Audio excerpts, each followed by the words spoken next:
Hello my dear students, मैं आज आपको पढ़ा रहा हूँ सॉल्यूशन चैप्टर के कुछ बेसिक्स। और उन बेसिक्स को समझने के लिए पहले छोटी छोटी सी बातें पता होनी चाहिए, जैसे वेट क्या होता है, मोलर मास क्या होता है और मोल क्या होते हैं। वेट होता है जो भी दुनिया में जिस चीज़ पर जितना ग्रेविटेशनल फोर्स काम कर रहा है उसको बोलते हैं वेट। यानी अगर मैं एक बॉल को ऊपर फेंक दूं तो ऐसा तो है नहीं कि ऊपर चली जाएगी, वो नीचे ज़रूर आएगी क्योंकि उस पर ग्रेविटेशनल फोर्स काम कर रहा है। और दुनिया की हर चीज़ पर ग्रेविटेशनल फोर्स काम कर रहा है। अगर हम उसके अगेंस्ट किसी चीज़ को उठाते हैं तब हम उसके वज़न को महसूस करते हैं, उसके वेट को महसूस करते हैं। तो वेट क्या है? वेट एक ग्रेविटेशनल फोर्स है जो हर एक चीज़ पर काम करता है। इसको हम डब्ल्यू से शो करते हैं। क्लियर? और मास क्या है? मास होता है एक तरीके से कंपोजिशन। फॉर एग्ज़ाम्पल जैसे H2O। H2O में ऑक्सीजन भी है और हाइड्रोजन भी है। इन दोनों का अगर मैंने एटॉमिक मास ऐड कर दिया तब जो निकल कर आएगा वो पूरा का पूरा वाटर का मोलर मास होगा। अब इसका और इसका एटॉमिक मास कैसे पता करें? इसके लिए ये बहुत बेसिक सी चीज़ है जो मालूम होनी चाहिए। 9th क्लास से लेकर 12th क्लास के बच्चों को तो आनी ही चाहिए। जैसे सब एटम हैं, hydrogen, helium, lithium, beryllium, boron, carbon, nitrogen, oxygen, fluorine, neon, है ना। तो मुझे थोड़ा बेसिक समझाना है तो मैं ज़्यादा उसके अंदर तो जाऊँगा नहीं। बस आपको ये पता होना चाहिए कि ये सब के सब एटम हैं और ये सीरीज़ 1 2 3 4 ये एटॉमिक नंबर है। और एटॉमिक नंबर का ठीक डबल ये जो यहाँ लिखा रहता है अपर राइट साइड, इसको बोलते हैं एटॉमिक मास। तो लिथियम का एटॉमिक मास 6 है, हीलियम का 4 है। हर एक का अपना अपना एटॉमिक मास होता है। तो मुझे H2O के अंदर फाइंड करना है कि इसका पूरे H2O का मोलर मास कितना है। तो मैं क्या करूँगा, ऑक्सीजन का एटॉमिक मास लिखूँगा। ये कितना है? 16। और 16 में क्या ऐड कर दूंगा? हाइड्रोजन का एटॉमिक मास। एक हाइड्रोजन का एक एटॉमिक मास होता है ना। और यहाँ हाइड्रोजन कितने हैं? 2। तो मैं कितना ऐड करूँगा? 2 इज इक्वल टू कितना हो जाएगा? 18। तो ये जो 18 निकल कर आया है ये वाटर का मोलिकुलर मास है। और जो ऑक्सीजन का मैं लिख रहा था 16, ये एटॉमिक मास था। तो यानी H2O का मोलर मास कितना आता है? 18। ये फिक्स है, ये चेंज नहीं होता। तो मोलर मास आपको समझ में आया एक तरीके से कंपोजिशन के वो किस किस चीज़ से बना हुआ है। तो वाटर के अंदर H2 और ऑक्सीजन था, तो इसका टोटल मोलर मास निकल के आया 18। अब आप चांद पर चले जाइए, जिस चीज़ से पानी अर्थ पे बना हुआ है उसी चीज़ से चांद पर बना होगा। यानी चांद पर जाने के बाद पानी का मोलर मास 18 ही रहेगा और ज़मीन पर भी 18 ही है। अगर चेंज होगा तो वेट चेंज हो जाएगा। अगर आप चांद पर जाओगे तो पानी का जो वेट होगा यहाँ पर वो बदल जाएगा, वो हल्का हो जाएगा। तो यानी यहाँ पर एक डिफरेंस मालूम होता है कि वेट चेंज हो सकता है, मास चेंज नहीं हो सकता। फॉर एग्जांपल ये पेन जिस चीज़ से बना हुआ है आप अगर चांद पर चले जाओगे ये बदल थोड़ा ही जाएगा। ये पेन चांद पर उसी चीज़ से बना होगा जिसे आप अभी यहाँ ज़मीन पर देख रहे हो। ठीक है। तो वेट को शो करते हैं W से और मास को शो करते हैं M से। आपको जहाँ कहीं भी M नज़र आएगा समझो मोलर मास हो रहा, मोलर मास की बात चल रही है। ये तो मैंने एक फार्मूला लिखा है, बाकी बहुत सारे फार्मूले हैं जिनका मोलर मास निकालना होता है। और मोलर मास निकालने के लिए क्या करते हैं, उस मॉलिक्यूल के अंदर सारे एटम्स के एटॉमिक मासेस को ऐड कर दिया जाता है। ठीक। ओके। जैसे बस मोलर मास तो आपको वाटर का ही मैं पढ़ाऊँगा क्योंकि मुझे बहुत कम टाइम में ज़्यादा चीज़ एक्सप्लेन करनी है। मोल क्या होते हैं? मोल होते हैं जब आप वेट को यानी W को M से डिवाइड कर देते हो तो जो भी आपका आंसर आता है वो मोल होता है। तो मोल क्या है? वेट और मास का रेशो है। मोल को इंडिकेट करते हैं N से, है ना। अगर मैं आपसे कहूँ कि मुझे 36 ग्राम वाटर के मोल निकाल कर दिखाओ तो आप कैसे निकालोगे? N आपको फाइंड करना है, इज इक्वल टू W कितना आपको दिया?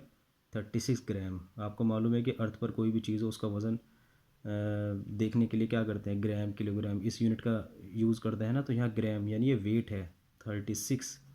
और आपने मोलर मास वाटर का कितना निकाला था? अभी निकाला था ना 18, उसको यहाँ रख देते हैं। कितना है आपका आंसर? 2। यानी किसी भी चीज़ का मोल निकालने के लिए उसके वेट को उसके M से क्या कर देते हैं? डिवाइड। क्लियर? तो ये मोल निकालने का तरीका है।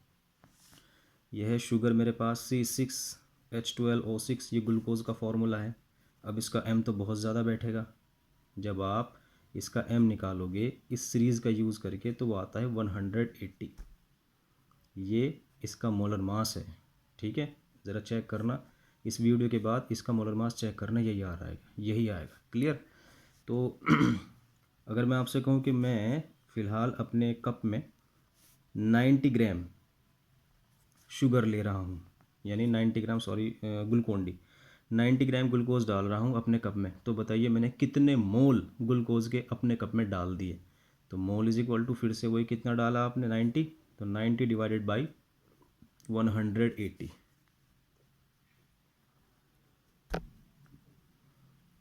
इतने मोल मेरे कप में हैं, किसके? ग्लूकोन डी के या ग्लूकोज के। यानी मोल निकालने का सीधा तरीका है उस चीज़ के वेट को उसके मास से डिवाइड कर देना। क्लियर? अब आती है मोलैरिटी। ये क्या चीज़ है मोलैरिटी? मोलैरिटी होती है किसी भी चीज़ के मोल, जिसको मैंने आपको यहाँ डिफाइन कर दिया बहुत अच्छी तरीके से, यानी पहले आपको मोल निकालने पड़ेंगे।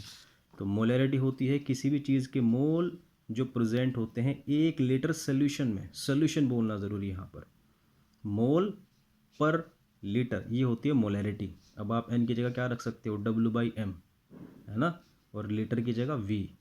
मैंने आपको दिखा दिया V काहे में होना चाहिए आपका, लीटर में। यानी मोल किसके? सोल्यूट के। और सोल्यूट क्या होता है? जिसको डिज़ोल्व किया जाता है, और जिसके अंदर डिज़ोल्व किया जाता है उसे सोलवेंट बोलते हैं, है ना। लाओ ये इसको मैं एक्सप्लेन कर दूं। सोल्यूट प्लस सोलवेंट क्या बनता है? सोल्यूशन। ठीक, ये सोल्यूशन बन गया। सोल्यूट है शुगर, सोलवेंट है वाटर, और जो बन गया सिरप उसको बोलते हैं सोल्यूशन। क्लियर? तो मोलैरिटी होती है किसी भी चीज़ के मोल जो प्रेजेंट होते हैं 1 लीटर सोल्यूशन में। एन की जगह आप W/m रख सकते हो, और ये क्या रख दिया मैंने? V। अगर आपको मिलीलीटर में दिया जाएगा तो उसको लीटर में कन्वर्ट कर लेना चाहिए। क्लियर? उसके बाद आती है मोलैलिटी। मोलैलिटी देखो, यहाँ भी मोल लिखा हुआ है और यहाँ भी मोल लिखा हुआ है, यानी ये भी मोल की ही नंबर है। तो मोलैलिटी निकालने का क्या तरीका होता है? इसका क्या फॉर्मूला है? मोल पर, वहाँ लीटर बोल रहा था ना, मोल पर KG, kilogram of solvent. Solvent वहाँ तो बोलते हैं किसी भी चीज़ के मोल जो 1 लीटर सोल्यूशन में प्रेजेंट होते हैं। यहाँ आपको कहना है किसी भी चीज़ के मोल जो 1 किलो 1 kg सॉल्वेंट के अंदर प्रेजेंट हो। फिर से वही, एन की जगह आप क्या रख दोगे? W/m, और capital W as it is रहेगा। वो चीज़ लीटर में थी सोल्यूशन की, और ये चीज़ किलोग्राम में है सॉल्वेंट के। इसकी वैल्यूज़ आपको क्वेश्चन के अंदर मिलेगी, वो आप इसको सॉल्व करना। ठीक है, ये मोलैलिटी की डेफिनेशन हो गई। मोल पर लीटर, मोल पर केजी। नॉर्मेलिटी, इसमें मोल का नाम नहीं आया, तो मैंने, देखो इसमें चीज़ कॉमन है। नॉर्मेलिटी को हम कैसे डिफाइन करते हैं? ग्राम इक्वलेंट पर लीटर ऑफ सोल्यूशन। वहाँ थे मोल पर लीटर, यहाँ है ग्राम इक्वलेंट पर लीटर। तो ग्राम इक्वलेंट कैसे निकालते हैं? जैसे मोल होता है W/m, तो ग्राम इक्वलेंट क्या होता है? ये होता है W/e, और E क्या है यहाँ पर? इक्विवेलेंट वेट, ये होता है। और इक्विवेलेंट वेट को निकालने का तरीका क्या है? देखो अभी ध्यान से सुनो। जैसे मुझे निकालने हैं इक्विवेलेंट वेट किसका? H2SO4 का। जिस चीज़ का भी इक्विवेलेंट वेट निकालना होता है उसका मोलर मास लिखते हैं पहले, और मोलर मास लिखने का तरीका मैं आपको यहाँ बता चुका, है ना। जैसे H2 का 80 निकला था, ग्लूकोज का कितना निकला था? 180। तो इसी तरह H2SO4 का आपको मोलर मास निकालना है घर। ये तो मुझे मालूम है, वीडियो के बाद आप निकालना, ये मुझे मालूम है। H2SO4 का होता है 98।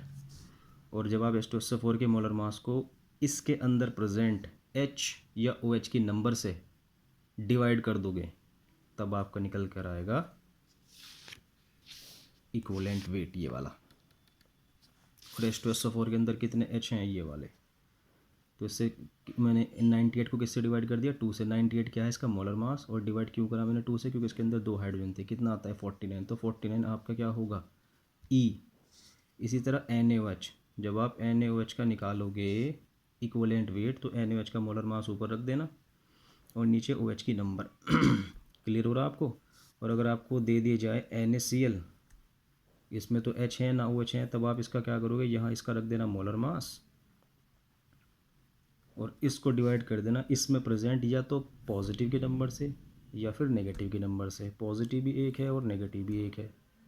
क्लियर। अब एक चीज़ मैं आपको बता दूं जो मैंने आपको बोला है कि टोटल नंबर ऑफ H या OH, वो H या OH एसिडिक और बेसिक होने चाहिए। जैसे CH3COOH, यह है एसिटिक एसिड का फॉर्मूला। तो ये एसिटिक एसिड इस वजह से है क्योंकि इसमें ये H है। जब भी पानी में डाला जाता है इसको तो ये H निकाल देता है, जबकि ये नहीं निकलते। तो सिर्फ वही H के नंबर लिखनी पड़ती है यहाँ पे जो एसिडिक होते हैं। तो अगर मैं आपसे कहूँ कि इसका इक्विवेलेंट वेट निकालो तो आप क्या करोगे, इसका रखना आप मोलर मास जो कि आता है 60 और इसको डिवाइड कर देना H या OH के नंबर से जो एसिडिक हों। तो इसमें ये एसिडिक नहीं है, कभी आप 3 और ये 1 4 कर दो, सिर्फ ये वाला एसिडिक है नेचर में, 1 लिखना नीचे। कभी इसके केस में आप 4 लिख दो, ठीक है। इसकी वजह से ये पूरा का पूरा कंपाउंड एसिडिक हो जाता है। ठीक इन 2 हाइड्रोजन की वजह से ये पूरा कंपाउंड एसिडिक हो जाता है। तो इस वजह से हम इनको लिखते हैं। क्लियर हो गया आपको। तो इक्विवेलेंट वेट निकालने का मैंने आपको तरीका बता दिया। इक्विवेलेंट वेट को किस चीज़ से शो करते हैं, E से। तो यहाँ लिखा गया आपका क्या, W/E, और वहाँ क्या लिख रहा था मैं, M, मोलर मास। तो आपको ध्यान रखना है W/M रखना है मोलैलिटी के केस में, W/M रखना है मोलैरिटी के केस में, और नॉर्मेलिटी के केस में रखना है W/E। E है इक्विवेलेंट वेट। इक्विवेलेंट वेट निकालने का मैंने आपको तरीका बता दिया। अब आता है मोल फ्रैक्शन। ये क्या चीज़ है, आपके पास 2 सब्सटेंस हैं A और एक सब्सटेंस है B। इसका भी आपको W गिवन है और इसी का आपको मास गिवन है। आपने इसके निकाल लिए मोल, W दिया होता है और मोलर मास बच्चा निकालता है फॉर्मूले से, जैसे वाटर का भी 18 निकाला था। इसी तरीके से आपको B सब्सटेंस का भी क्या दिया हुआ है, W, और उसी का क्या दिया हुआ है, M। आप इसने इसके भी मोल निकाल दिया आपने B। तो इसके मोल हो गए Na और इसके मोल हो गए Nb। मोल फ्रैक्शन निकालते टाइम जिस चीज़ के मोल फ्रैक्शन निकालने होते हैं उसके मोल ऊपर रख दिए जाते हैं। जैसे इस फॉर्मूले के अंदर किसके मोल ऊपर रखे गए हैं, A के। तो यानी मैं मोल फ्रैक्शन निकाल रहा हूँ किसके, मोल फ्रैक्शंस ऑफ A। तो Na जिसके मोल निकालने हैं उसके मोल ऊपर और नीचे क्या रखते हैं, टोटल। सपोज मैं कहूँ नहीं मुझे B के मोल फ्रैक्शन निकाल के दिखाओ, तो आप क्या करोगे, NB/Na प्लस Nb। ये B के मोल फ्रैक्शन निकल रहे हैं और मोल फ्रैक्शन को शो किया जाता है इससे, XA। यानी मैंने किसके मोल फ्रैक्शन निकाल दिए, A के। और इसके केस में क्या करूँगा, इसमें यहाँ करूँगा XB। ये मोल फ्रैक्शन में किसके निकाल रहा हूँ, B के। याद रखना जिस चीज़ के मोल फ्रैक्शन निकालने होते हैं उसके मोल ऊपर और नीचे टोटल। मास परसेंटेज क्या होता है, मास परसेंटेज का खेल थोड़ा सा ऐसा ही है जैसे मोल फ्रैक्शन का। बस आपको ध्यान रखना है परसेंटेज मुझे बताती है कि 100 में इतना हिस्सा है। जैसे मेरी केमिस्ट्री में 95% मार्क्स हैं तो मैं क्या कहूँगा कि वो 100 में से 95 है। तो मास परसेंटेज निकालते वक्त जिसकी, सपोज़ मेरे पास 2 सब्सटेंस है फिर से A और B, और A की अमाउंट है 16 ग्राम और B की अमाउंट है 25 ग्राम। तो मैं क्या करूँगा, मुझसे पूछा गया कि मास परसेंटेज निकालिए A का। तो जिसकी मास परसेंटेज आपसे पूछेगा उसका मास ऊपर रख देना और नीचे क्या रखोगे आप, टोटल। तो मास परसेंटेज किसकी पूछ रहा है मुझसे, A की। तो A कितना है, 16 ग्राम। 16 डिवाइडेड बाई क्या करोगे आप, 16 प्लस 25। तो 16 प्लस 25 करने के बाद मल्टीप्लाई आप क्या किससे कर दोगे, 100 से। जो भी आपका आंसर आएगा वो होगा A की मास परसेंटेज। अगर आपसे पूछेगा B की मास परसेंटेज, नो प्रॉब्लम, ऊपर आपको क्या रखना है, 25 ऊपर रख देना, नीचे टोटल, यही रहेगा। ये मास परसेंटेज का फॉर्मूला है। क्लियर। मास परसेंटेज मुझे बताती है किसी भी चीज़ का 100 के अंदर कितना हिस्सा है, 100 पार्ट में वो कितना मतलब अपना कितना हिस्सा रखता है अपना 100 पार्ट में।